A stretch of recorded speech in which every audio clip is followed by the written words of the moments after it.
Hi, how you doing? Thanks so much for being here. I'm instructor Dwayne Jenkins. Thanks. Welcome to Dwayne's Guitar Lessons. If you've been here before, I want to say welcome back. If it's your first time being here, I want to say welcome for stopping by. And today's video, we are going to continue what we were working on last time, which is our 5 pentatonic patterns. Now, I highly recommend you learn these because what they're going to do is they're going to create a road map along your fretboard. Okay, that way you'll be able to play all over the place, okay, and stay in key. That's the main thing you got to do is be able to stay in key, because when you start hitting bad notes, stay out of key, doesn't sound good, okay. So by learning these patterns, these scale patterns, you're going to be able to stay in key all along the fretboard, okay.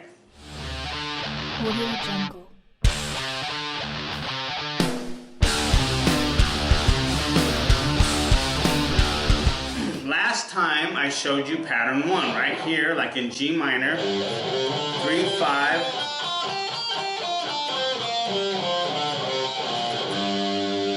So that was pattern 1, and hopefully you worked on that and you did what you were supposed to do in the lesson, learn to play it all over the fretboard, up and down. If you haven't done that, I highly recommend you do that first.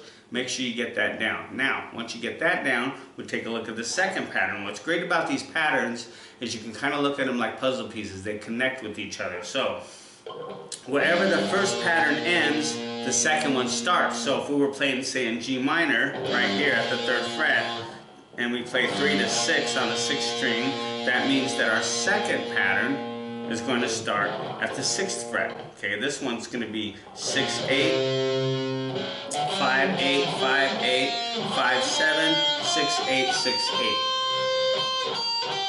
Once again, you want to go back and forth with that. 6, 8, 5, 8, 5, 8, 5, 7, 6, 8, 6, 8. 8, 6, 8, 6.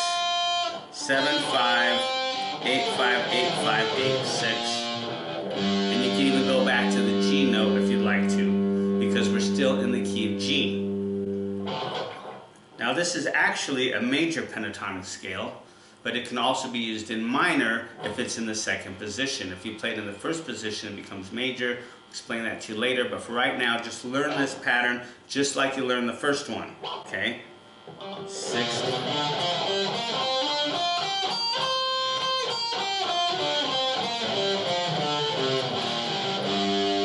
As you can tell, like I said, you can tell it's still in the key of G, played here at the 6th fret.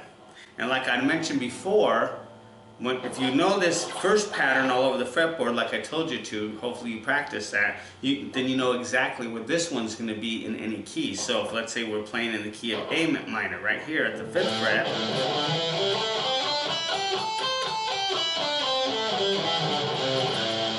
then of course our second pattern would be right here at the 8th fret, 8, 10.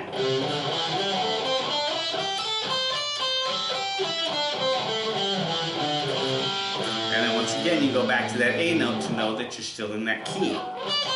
So just like before, you want to really get this down, really work at it.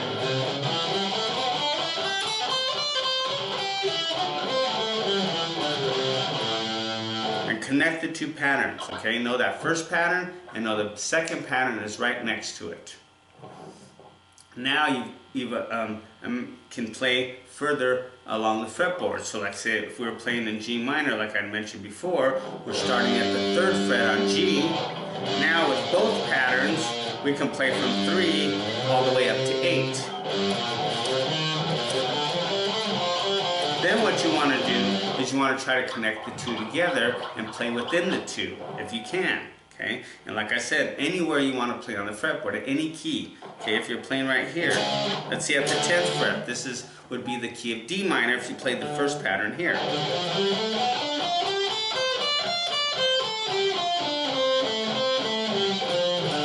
And if you were playing in D minor here at the 10th fret, that means that the next pattern, pattern 2, would be right here at the 13th fret.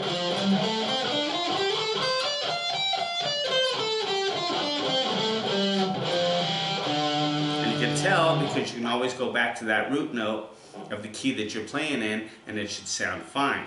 If it doesn't, then you're not playing in the right location. But remember, they're like puzzle pieces that connect to each other. The second pattern, the next pattern, all 5 of them are like this. So the next pattern is always going to start where the last pattern left off. Okay. So all you have to do is know that where that first pattern is, where it ends, and that's where the second one's going to start. So no matter what key you're playing, let's say you're playing an F sharp right here, or F for instance. F minor would be right here at our first fret. So our second pattern is going to be right here at the 4th fret.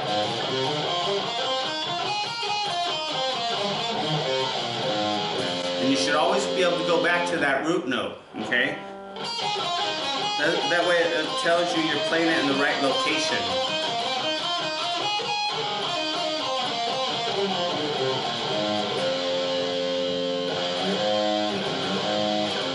So you can tell that just works. And then what you want to do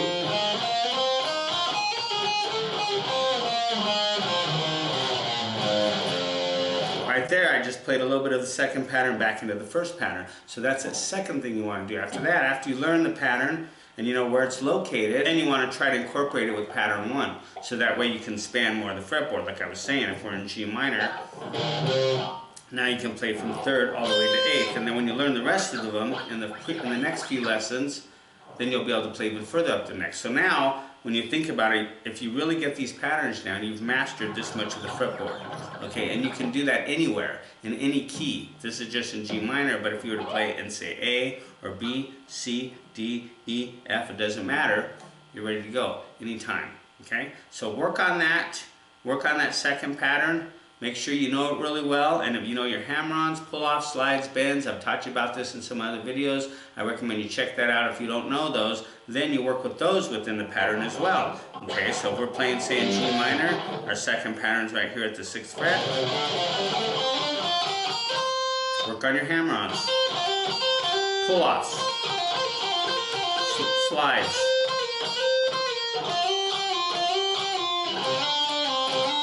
bends.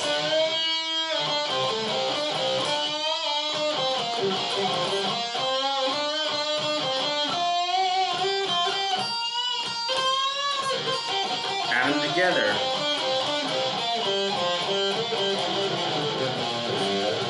And the main thing you want to do is master the intervals. The intervals are the distance between 2 notes. So that's what you really want to do, is master the intervals on each string and be able to visualize a pattern. Like I mentioned before, visualize the pattern along the fretboard. And this is really going to help you with improvising and songwriting as well. Okay. Alright, so that's what I want you to do today, is work on that pattern.